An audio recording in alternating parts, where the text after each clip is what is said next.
alino likambo te ata baluli kitoko lopango lokumu a propriétaire kasi ya balabala eza ya moto nyonso propriété privée oya na Yesu ekomi pele olokola moi molingi kobima kasi libota na Nzambe bazali kolala yango nde mawa na ngai soki maya miso na ngai ezalaki monene lokola ebalemelenga nalelaka na ngai kino libota ebika ima soki maya miso na nga lopinga ezalaki monene lokola ebalemelenga nalelaka kaka kino libota ebika boyaka baninga nanga tolamuka tango ekomi mokuse oyaka ndeko welela tango bandeko balandi émission tosolola yango na mamuro na pesi biso bambote bisika tozali bana na Nzambe nyonso ya mamuro atombolaka Nzamba Israël na grâce tongolu oyo asalaka ngai na yo soki tobengami bato ya bomoi kolala kolamuka eza habitude te boni tozalaki na bango batiki biso pe mingi baza na ba hôpitaux kasi Nzambe a permettre ngai na yo tomona lisu na mokona lelo yango ezalaka sujet na ngai ya kokumisa Nzambe na lobaka ndenge na monaka yo ezali kaka ndenge opesaka ba commentaire na yo esike ndenge obengaka ya mamuro yango nde esalaka ngai esengo bandeko ya mamuro azangi biso mikomisa tout parce que ya mamuro alobaki cette fois-ci nous connaissons la vérité et la vérité nous affranchira. Vraiment, tous en a choisi, c'est la parole de Dieu, car la Bible nous dit toute écriture et sont écrits sont inspirés de Dieu. Vraiment, Nzambe azolokum na mukona lelo ya mamura eto swali na bande ko na biso na mukona lelo bashor internet na biso bozala prochaine na mukona lelo to ko swali na mamura. Bande ko ya mamuro elibisoni na mokona lelo ya mamuro ayeto solola elongo na bino po mokili ezali ko beba bana na Nzambe bongo baza susunelanga te David alobaki ni nyalobi esalaka esengo soki balobi na ye tokutana ndako na Nzambe kasi bana na Nzambe lelo balobi vomie kutu na fana na ndako na bondela kena kine na église po ete kuna ezali susu ville de refuge te kasi esika oyo tokomi susu komema ba charge na bandako na biso bande kotolanda lelo tozana nani na mokona lelo bongo surprise pour na biso ya mokona lelo. Bonjour papa. Bonjour maman. Vraiment papa to yambi lelo na mokona lelo na émission na biso to solo la yango na mamuro wana to zalaki kotina ba invitation na biso et toza vraiment na mingi ya ko répondre biso na mokona lelo papa wana toza na public na biso ya ba chaîne na biso weza ebele ezolanda yo na minutes oyo ba public na biso balingi bayeba na mokona lelo ko présenter ko se présenter CV na yo pesa biso oye bisa public na biso ozali na mikoto enchaîner na émission na biso mokona lelo. Merci beaucoup na binope lokola c'est à moi de vous dire vraiment merci mais bokanseli koya kokutana nanga naza moko ya bandeko na bino. Je suis pasteur du ministère nabengami na kombo ya pasteur Seb Sebou Ndombasi. Je travaille ici dans la communauté chrétienne Armée de Victoire. Donc je suis le fils de l'archbishop Coutinho Fernando. Voilà ce que je peux dire. Merci beaucoup bandeko na biso bolandi papa na biso azali bongo mwana ya papa na biso Coutinho Fernando. Papa Coutinho Fernando soki ayaka Angola ayaka na tina po misisa eza na mboka ope ya makasi to kolanda ona mokona lelo asalaki musala malamu to asali musala malamu te to landa kai lo mona ya mama. Nanga pasteur Seb Sebou Ndombasi. Naza mwana ya archbishop Coutinho Fernando. Je suis parmi ses représentants ici à Luanda en Angola. Nazo kamba moko ya paroisse na biso ya Armée de Victoire awana Luanda. Pour la gloire ya Nzambe et le Seigneur est avec nous. Na ngolu na ye to sala oyo Seigneur to sala pour le coup maison pas na ye et que les gens aussi soient bénis. Nanzela Lobanzambe. Merci. Merci beaucoup papa to landio bande ko na biso pe balandio ozali mwana ya papa na biso Coutinho Fernando, oui papa, moi on est Coutinho Fernando, ceux qui ont mon papa Coutinho, on voit déjà la ville de Kinshasa. On voit déjà la ville de Kinshasa et papa Okoye Bisabiso au Bandaki Moussala Olo. Et quel était son sentiment Oyo Ozala Nango na Moussala Oyo et qui t'a poussé à Osala Moussala Oyo et ça par rapport il y a ndenge obandai komona papa na biso Coutinho ou bien pour ozala kana ba penser qu'il faut comme un pasteur ou bien osa appelé ou élu de Dieu. Pas tort, il y a posé question là, il y a des enfants comme ça, à autant comme papa mais na papa réagit à la sauter mais moi la prévenue vous êtes dans mon bureau ici. Sur Bilibanda, tu verras l'église, il y a sa photo là, dans mon bureau il y a sa photo. Et ce qu'il y a dans l'église, on a comment armée de victoire. L'armée de victoire, ce n'est pas ma vision. L'armée de victoire, c'est la vision de mon père. Donc, nous allons continuer comme ma vision à papa nanga. Or, on a connu ma vision à papa nanga, la relation à l'âme. Donc là, je dis que je suis en bonne relation avec mon père. Je continue sa vision. Parce que l'église est son église. On a changé comme beauté. Naza, parmi bana oh, bah, on continue au kumba vision papa na bango. Donc je suis très bien avec mon père. Il est mon père, je ne changerai jamais de père. Parce que papa n'a mis ça qui t'a mis, papa n'a pas mon père. C'est l'unique père. Oyo, Nazanae, Oyo, à la semaine Mamanzambe. Et il a donc continué pour ça l'Anzambo à l'Aksanga.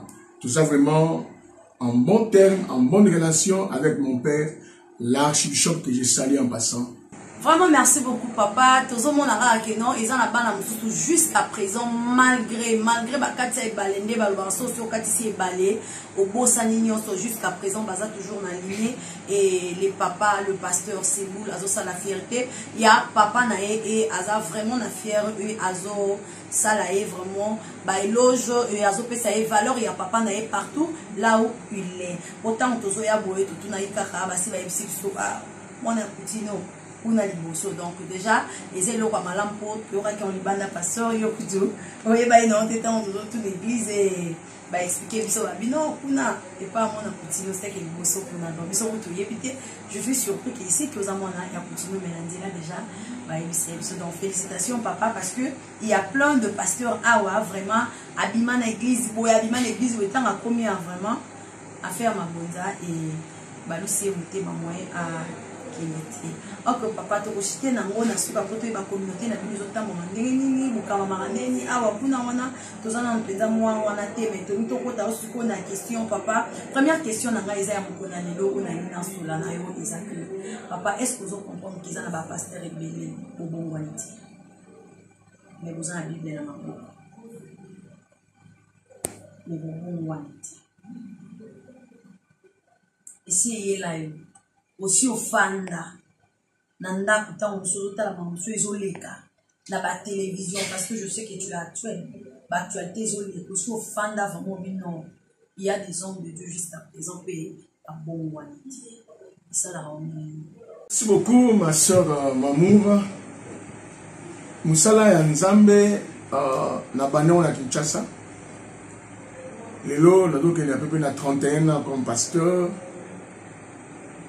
Et na bana on a Luanda te na bana à Kinshasa na yeba te na vie un jour na oza mosala nzambe mais biso na biso na livre à Jérémie nzamba zo na Jérémie que na pona yo utal mama na yo donc comme la sina pona moi pas nzambe je pouvais pas s'opposer ou fuir na appel ya nzambe na volonté nzambe eza passe na moto oyo nzamba keli o nzamba tshelo na ye o nzamba tshetoa na ye o nzamba préparer déjà pour la mosalo ko kima appel à nzambe ti et vraiment je suis appelé par Dieu je suis un élu de Dieu nazaka ne sengo ko ba ki ngai na yeba na nzambe nzambe mutaponanga pona ngamu penza na kanisa jamais qu'un jour on peut appeler pasteur, diriger les gens, prêcher la parole de Dieu, kanisaka yango te biloko yebaka nzambe sapona kinga abenga kinga. Je répondais à l'appel de Dieu. Deuxième élément, le super motivant au sein de l'Anzambe, c'était quand Angèle, la sœur qui m'a prêché l'évangile dans la rue, a aimé un assigné Palace. Quand je vis à l'époque l'évangéliste international Koutino, archibishop Koutino Fernand aujourd'hui, comme mon aïe est motivant à ce qu'au sein de l'Anzambe, que Fernand l'Anzambe à Tataou. Comme mon aïe, côté ya, comme mon aïe, le lenga zalaka, côté la nenzamba au salaye, je me suis dit, vraiment, je vais suivre et servir les dieux de cet homme Koutino Fernando. C'est ainsi que j'ai été motivé, déterminé, tilelo, qui ne le soit resonga. Na ozaka na musala oyo, côté ya samanamu, au salanzamba pa Koutino Fernando. Son nom c'est Jésus-Christ. Son nom c'est Jésus-Christ, oui papa, merci beaucoup. Papa, naza sous une question à proposer au psicologue. Namoni ozotanga kombo ya papa na biso Koutino Fernando. Et les autres hommes na basali na nzombe ebele o baza sous na ba relation malamu te na ba papa na bango. Mais azotanga kaka kombo ya papa. Comme tovi koyoka na nzembo moko ya papa na biso Patrice, aloba eloko moko alobi bana ebele baza na bango lisusu na ngai te. Mais partout bazo tambolaka na kombo na nga naza mwana ya papa Patrice, naza mwana ya papa Pate, benga nga tunanga soki naza mwana na ye. Nga pe nazongisi nini wana question na lelo epai na yo papa. Parce que lelo tozo tambola ebele omona nga naza mwana ya kingani. Nga naza mwana ya kingani, mais en soi na papa déjà makambo bongana a changé identité à église. Makambo déjà ye moko asia bongola na ndenge mais tellement c'est son père. Ayebi ke papa yebana pona ko profiter na succès ya papa, puis na kombo ya papa, aza toujours continuer mais lui na papa, baza na bango sur la relation malamité. Et votre relation avec le patriarche Koutino Fernando. Les messages que Dieu m'a donné, que je suis dans la vision de mon père. Le point dans la vision de papa nanga. Je ne peux pas porter notre message parce que là on devient des communautés. Je dois respecter les messages de la communauté, les messages de la vision de mon père. Parce que, Paris, ils doivent manger le même repas, la même nourriture, c'est-à-dire les mêmes messages. Ce n'est pas bon dans une communauté que chacun ait son propre message. Non, on doit rester dans la lignée du père. On doit rester dans la vision du père. Ce qui était comme une règle, ma casse. Exemple, mon père prêche Jésus-Christ est Dieu. Je ne peux pas prêcher le contraire dans mon église, dire que Jésus-Christ n'est pas Dieu. Il est seulement fils de Dieu. Non, je dois suivre la lignée. Donc, je suis là, ma prédication, je suis un prédicateur puissant, un prédicateur de foi. Mais ma prédication de la foi, c'est toujours sur la personne de Jésus-Christ que mon père prêche. Or, quand je parle de Jésus-Christ, je dois parler sur la victoire. Donc, je suis toujours dans un message à papa Nanga. D'accord, changer le message T.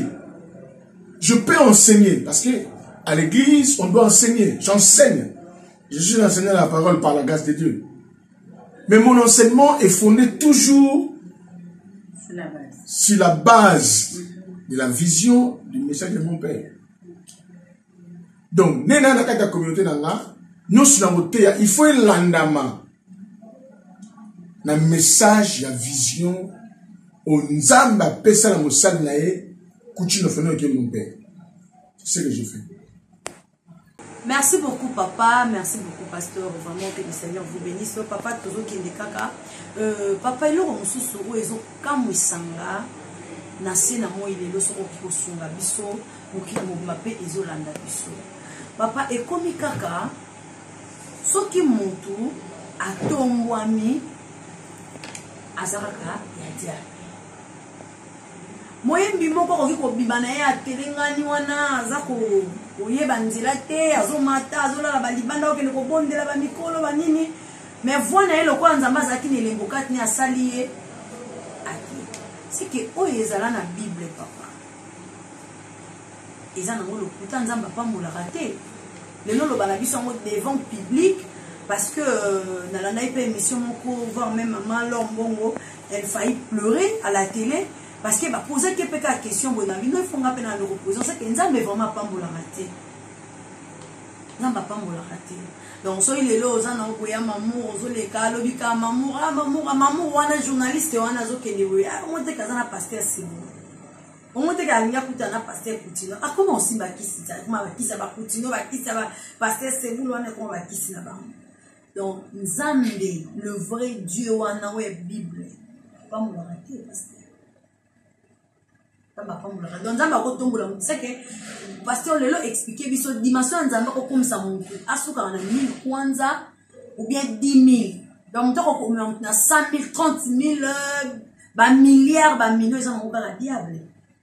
Donc, pour tous les gens, il faut tous les na ba jipa milai ba mapapa tuzo benda makolo ba poussière ba suki to kati ba ne yo monde zo la que peut-être wana za tamo na siti donc so za na voiture dupe bien parfumé pour cause à moi dans c'est triste. Avant de répondre à la question, il faut jamais croire, il faut jamais penser que tout le monde sera d'accord à ta bénédiction. Problème on est en wana. Balingi c'est boulouana da kanase, mamou ya kanase. Ya on a la chance d'aller banga ba encourager. Tu ne t'as pas à payer son non. Là ça devient un problème. Ma soeur mamou. Dans le monde yalelo, il faut y ébaquer. C'est pas tout le monde qui te donnera la chance de réussir, de faire un nom, de gagner sur terre. De deux, nous sommes dans un monde où beaucoup de gens ont un complexe. Le complexe a donné naissance à la jalousie, à la haine. Moutou a fini à mamousso à Adam Galinga mamouté. Toi complexé. Ça on finit à directement que non à simikis. Mais c'est toujours dans la Bible. Il n'y a pas quelqu'un qui peut bénir une personne comme Dieu. On peut commencer à Genèse. Nzambe kozwa Adam côté Eden, c'est une grande bénédiction. Eden veut dire lieu d'abondance. Donc Dieu a commencé par placer l'homme dans un milieu d'abondance. C'est une bénédiction. Dieu a dit à Abraham, Abraham, je te bénirai. Bénédiction veut dire bonne parole. Ça, tu l'as expliqué bien. Je te bénirai et je rendrai ton nom grand. La pensée de Dieu, Abraham, n'a qu'à honorer yo. Bah, honorer la pauvreté. Abraham ne fit pas un pauvre, notre père de la foi. Nous prions le Dieu d'Abraham, d'Isaac et de Jacob. Si Dieu a béni Abraham, il a béni son fils Isaac, il a béni Jacob. La Bible, il y a des versets que moi j'aime, qui confirment que Nzamba a changé à thé. Malacha le dit, il est l'Éternel, le Dieu qui ne change pas. C'est-à-dire l'amour, la puissance, la bonté, l'autorité, le pouvoir que Dieu avait au temps d'Abraham, il en est encore aujourd'hui. Donc, Nzambo ya pambola qu'Abraham, a pambola Isaac, a pambola Jacob, a pambola Moïse, a pambola Salomon, a pambola David. Paul Aloba, il est le même hier, aujourd'hui et éternellement. Un autre écrit ajoute, en lui, il n'y a ni changement, ni ombre de variation. Donc, qui est l'eau? Nzamba pamola. Et il pamola malam, utaka nzambe. Il me le dit, Toza béni de toutes sortes de bénédictions en Christ Jésus. Nzambe atnes ni kulusu pour alongola mamou na pauvreté. C'est ça les épines qu'il a porté à la croix. Les épines, c'est le symbole de la pauvreté. Pour que comme prospère. La prospérité a des dimensions. Il y a la prospérité spirituelle, physique, financière, matérielle.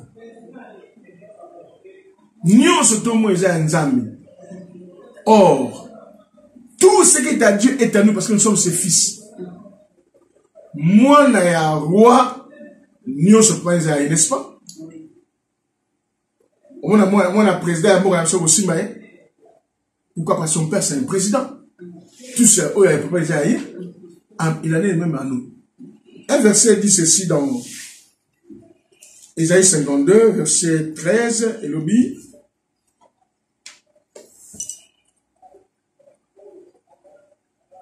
Voici mon serviteur prospérera, il montera, il s'élèvera bien haut. Le diable n'a pas le pouvoir d'élever quelqu'un. Le diable a ça la caricature, il cherche à imiter. Premier c'était, mouton nzamba pas moli, bataka soukanaï. Mouton ça bataka soukanaï. Tous les gens que le diable élève, vous savez comment il est fait. J'aime inverser les hébreux, là. Comment était la fin des héros de la foi? Les innocents de la foi, tout à soukanabango, c'est la gloire. Mouton, Théo le contraire, j'ai dit à haute voix à la télévision. Jusqu'aujourd'hui, Dieu bénit. Il te rendra riche s'il le veut. Dieu élève. Dieu donne aux autres la célébrité. Le cas mon père Coutinho, c'est un homme célèbre. Oui, célébrité. C'est ça que, oh les gars, oh là, nous va acclamer. Tu ne descends pas, les gens viennent. Ça, c'est la célébrité. Bah, que je sois ici pour apprécier. Bah, que je sois ici, bah, il y a une dimension à nous embêter. Tout le monde parle de lui, mais tout le monde ne connaît pas la dimension de Dieu. La profondeur de Dieu. Tout le monde parle de lui, tout le monde ne croit pas que Dieu est le maître de la richesse. Quand il dit, l'or est à moi, l'argent est à moi. C'est la traduction, mais en vraie traduction, Dieu disait, l'or est moi, l'argent c'est moi. Croyez à l'argent. Dieu te donnera l'argent.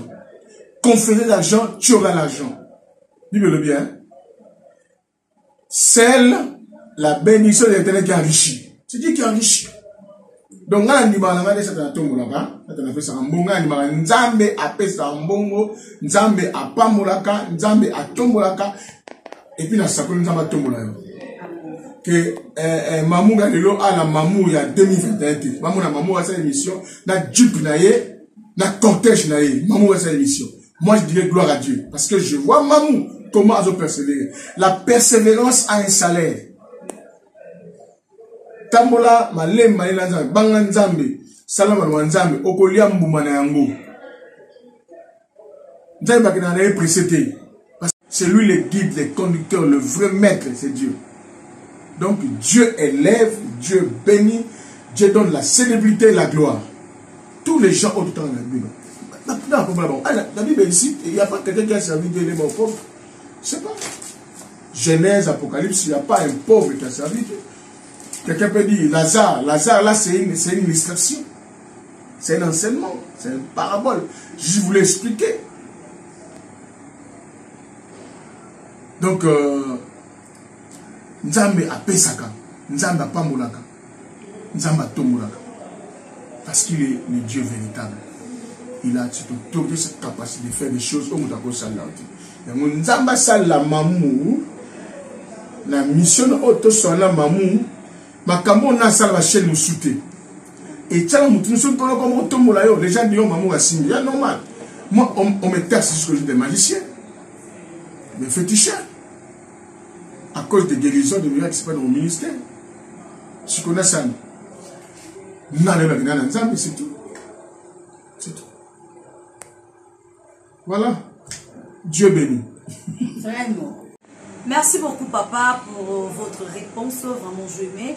Et n'a juste sous question, mon car si on peut savoir aujourd'hui dans le monde, parce qu'il y a plein de gens au bazo landayo, bananzambe belé et naïbi qui s'appelle la bande de déjà baïbi place baza, au pébosa la pescamo bani baza, on a bazo landayo. Papa Tonito yeba, vision nabino, quelle est la vision de l'armée de victoire et vision ya mosali na Nzambe, vision na ezanini obino pe bokoti na kat na vision na parce que tozomona lelo ezaki soki papa na yo azotambola malamu te et que bino bokoti na kat na vision na c'est que bino pe bozala kopepa. Et maintenant vision ya papa obino boso ati tokoma epa na yo moko onzamba bako na yo papa aluba na papa na yo. Les messages que Dieu m'a donné, que je suis dans la vision de mon père. Le point de la vision papa nanga. Je ne peux pas porter notre message parce que là on devient des communautés. Je dois respecter les messages de la communauté, les messages de la vision de mon père. Parce que Paris, ils doivent manger le même repas, la même nourriture, c'est-à-dire les mêmes messages. Ce n'est pas bon dans une communauté que chacun ait son propre message. Non, on doit rester dans la lignée du Père. On doit rester dans la vision du Père. Ce qui est comme une règle, ma casse. Exemple, mon père prêche Jésus-Christ est Dieu. Je ne peux pas prêcher le contraire dans mon église, dire que Jésus-Christ n'est pas Dieu. Il est seulement fils de Dieu. Non, je dois suivre la lignée. Donc, je suis là, ma prédication, je suis un prédicateur puissant, un prédicateur de foi. Mais ma prédication de la foi, c'est toujours sur la personne de Jésus-Christ que mon père prêche. Or, quand je parle de Jésus-Christ, je dois parler sur la victoire. Donc, je suis toujours dans un message à papa Nanga. D'accord, changer le message. Je peux enseigner, parce que à l'église, on doit enseigner. J'enseigne. Je suis enseigné la parole par la grâce de Dieu. Mais mon enseignement est fondé toujours sur la base de la vision du message de mon père. Donc, dans la communauté, il faut un landama. Le message, la vision, on zamba pesa la mosal nae, kuchi no feno ke mon père. C'est ce que je fais. Message de victoire, papa, nzamba le bélier, nakati avion, comme le film, a ébissé kende aux battures armées Ponangai. C'est ça pour le patriarche, papa Nabiso, Coutinho, Fernando. Bandeko obolanda ramarambo ya papa Coutinho Fernando, boyoki mission o nzambe, atinda ki papa Nabiso na sena moi et voilà. C'est pour cela l'armée de victoire jusqu'à présent, Eza Kaka, parce que Eza o nzambe atinda ki. Et papa Nabiso c'est boule. Papa, maintenant, au côté na vision à Moussal Nanzambe, au marché na vision à Moussal Nanzambe. Mais je suis sûr que Yumoko, tellement tu es déjà appelé de Dieu, c'est que Yumoko peda keza kena oyope Nzambe alobela yo. Pour yo posa mona Nanzambe. Oza mona ya papa Coutinho, mais oza mona Nanzambe et tu es appelé de Dieu. Et quand Dieu t'a appelé et quand Dieu t'a parlé, quel est votre message? Oh, Nzamba, SIOP dans le ministère, parce que ce n'est pas papa Coutinho qui prêche aujourd'hui ici. C'est vous qui le représentant ici à Luanda. Et quel est le message que Dieu t'a donné? Le message que Dieu m'a donné, que je suis dans la vision de mon père. Le point de la vision papa Nanga. Je ne peux pas porter notre message parce que là on devient des communautés. Je dois respecter les messages de la communauté, les messages de la vision de mon père. Parce que Paris, ils doivent manger le même repas, la même nourriture, c'est-à-dire les mêmes messages. Ce n'est pas bon dans une communauté que chacun ait son propre message. Non, on doit rester dans la lignée du Père. On doit rester dans la vision du Père. Ce qui est comme une règle, ma casse. Exemple, mon père prêche Jésus-Christ est Dieu.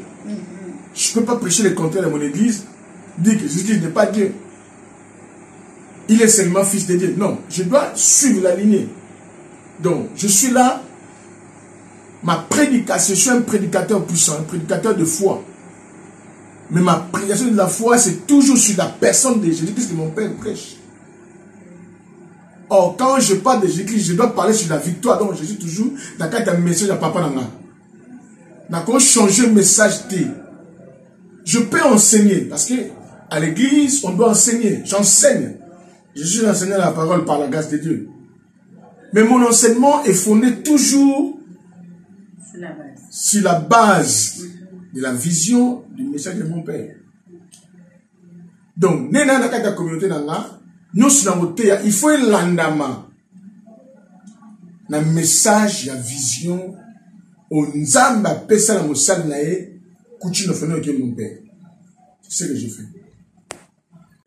Oui, papa, tu as zongi la moto ko lobelango, peut to ko sepe ato mona maman na biso pe mokile mona e parce que le oyo basi ya ba pasteur ebele ba osala pe soni ya ba papa na biso na makambo ebele et papa symbole biso a ezana ba différence. Papa, dernière question na ngala mort eza que papa lelo bomboma notre père. Prière oyo ya notre père et kena wapi. Parce que atana ba film o kaka tanto ti bana mike, ozomona ba yeko motei. La kisa biso toko sambela ndenge nini to yuna tata biso ozali olikolo. C'est que la Bible est comment. Mais papa, bobo maya ngweza kasu n'espace te. Lela ta mona muke ayika shika baba. Attention moi encore ça kananda ko mona alléluia bébé razana. Donc moi na yebi prière ya notre père te. Donc ezala kana mo efficacité. Mais ce que notre père au tangi yango ngana sina bika na prière wana papa pour ton information. Naza makasi te na opoka biso. Beaucoup ma sœur maman. Ah, vous en mourrez, notre père est Bixao. Notre père est Bixao.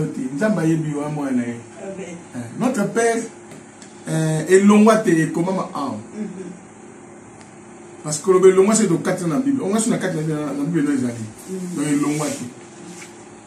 Les disciples ont demandé au Seigneur, montre-nous comment prier.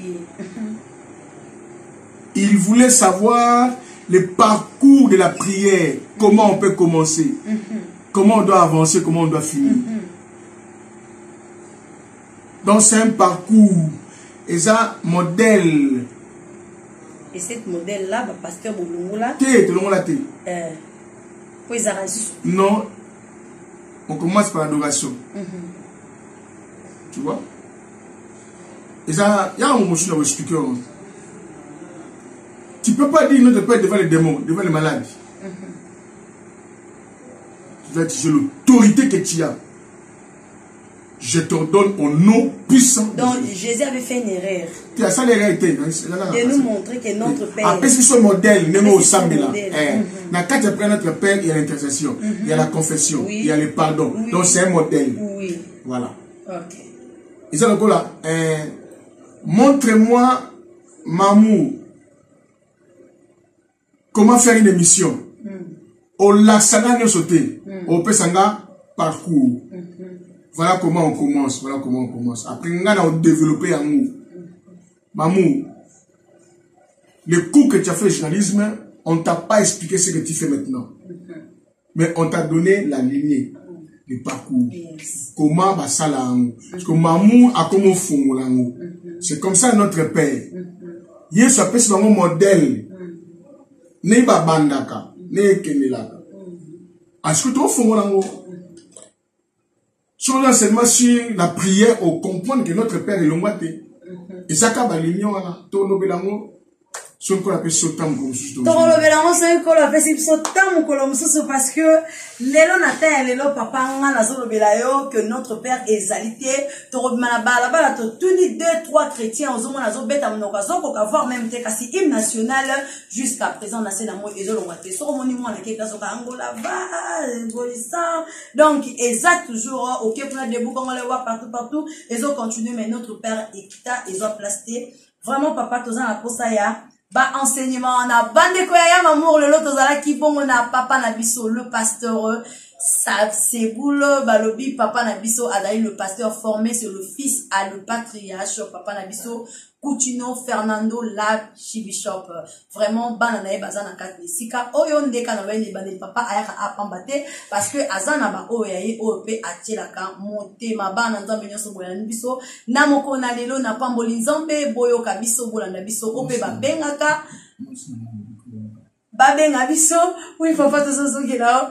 babenga biso basola na biso et ba commentaire na bino e kosala biso bien vraiment l'émission ya lelo maman océan du Congo na pesi bino nyonso to bambote bande kwa ya maman bande kwa émission to sola nango na pesi bino nyonso bambote et nazo ko kende mbangu pe koyeba ko pesa ba condoléances na ngai na famille na biso moko yebi ko kufela na mboka ya États-Unis kasi papa kofi na Congo kasi ça déjà américain dont le papier et cornae et kozonga na mona Amérique bientôt na famille Kibunzi mobimba na pesi bino mbote ba courage papa Lor Kibunzi motema ya mama Colette Kibunzi et pande bon comme na biso na suka ya émission na biso ya mokona lelo wana to sola ki na papa na biso le pasteur wana na ko profiter ko pesa ba condoléances nanga na famille oyo uti ko kufela papa na biso munene na ville ya Kinshasa kasi papa na biso azalaki bongo na nzela ya mobembo kuna kasi avanda kana ina États-Unis d'Amérique wana famille Kibunzi et bi ko perdre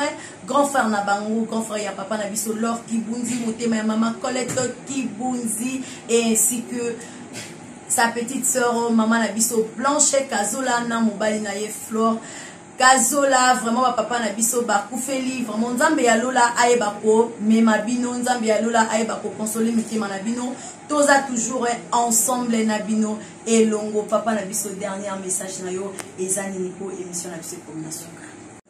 Merci beaucoup nzamba pambola bino na émission na bino tout sera la mamou nzamba kena no musika émission na bino yebana batu ba s'abonner. Les gens qui nous ont suivis, en tout cas que le Seigneur vous bénisse. Une chose que je peux vous dire, tant haut aux arts, c'est le temps où il faut se préparer. On ne sait pas Jésus va revenir quand. Mais ce qui est vrai, Jésus reviendra un jour. En Jaïb ici, disciple, de la même manière que vous les voyez monter, il reviendra. Jésus revient bientôt. Préparons-nous pour sa rencontre. Merci beaucoup encore une fois. Je salue ma femme, mamie Marielle Ansas Apocalypse. Que Dieu vous bénisse, que Dieu bénisse mon ami que j'aime, le pasteur Gustave, le pasteur Roger ici, l'homme de Consum Kalimanina, et tous mes siens, tous mes bien-aimés que je vous aime. Nous sommes que Dieu bénisse le monde entier. Croyez en Dieu, un jour ta vie changera. Un jour, tu feras une histoire. La qualité de ta vie que tu veux dépend de la prise de conscience de ton identité. Tu es un enfant de Dieu. Que le Dieu de la Bible, le Dieu d'Abraham, Isaac et Jacob, le Dieu de mon père, Coutume Fernand te bénisse. Qu'il bénisse tous les bishops, les pasteurs, les anciens de toute la communauté armée de victoire dans le monde entier. Que le Seigneur vous bénisse. Au nom de Jésus. alino likambo te ata baluli kitoko lopango lokumo propriétaire kasi ya balabala eza ya moto nyonso propriété